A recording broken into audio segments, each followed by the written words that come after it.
Il-kellim tal-Partit Nazzjonalista l-Ġustizzja Carol Aquilina qal li l-abbozz ta' liġi li ppreżenta l-Partit Nazzjonalista jgħid li għandha tibqa' ssir sejħa pubblika mill-Kummissjoni dwar is-Servizz Pubbliku dwar il-ħatra ta' Kummissarju tal-Pulizija li teżamina l-applikanti tażel tnejn u tibgħat isimhom lill-Kabinett. Qal li l-Kabinett jażel wieħed u l-Ministru responsabbli mill-Pulizija jirreferi ismu lill-Kumitat Permanenti tal-Ħatrit Pubbliċi.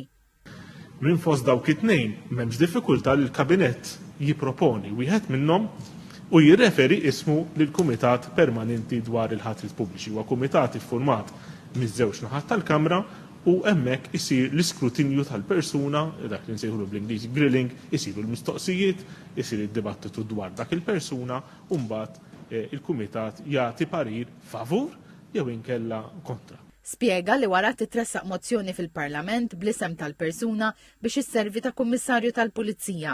Dr. Aquilina spjega li l-Parlament imbagħad jivvota u l-persuna tinħatar biż-żewġ terzi tal-membri kollha tal-Kamra għalli imbagħad il-President ta' Malta taħtar Kummissarju tal-Pulizija.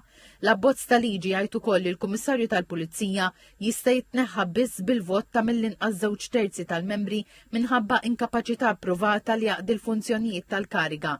Tipproponi wkoll li l-President taħtar aġent kummissarju meta l-kariga tkun battala u din issir skont il-ġudizzju tal-President. Dr. Aquilina qal li għandha tiġi emendata l-Kostituzzjoni u l-parti dwar il-ħatra tiddaħħal fil-Kostituzzjoni.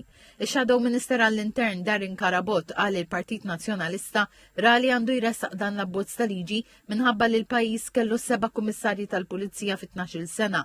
Qal li l-Korp tal-Pulizija kien involut f'diversi skandli, kellu ntil politiku partiġan fit-tmexxija tiegħu u qal li hemm demotivazzjoni sħiħa bad kbir ta' uffiċjali ta' esperjenza jitilqu mill-korp għall rieda.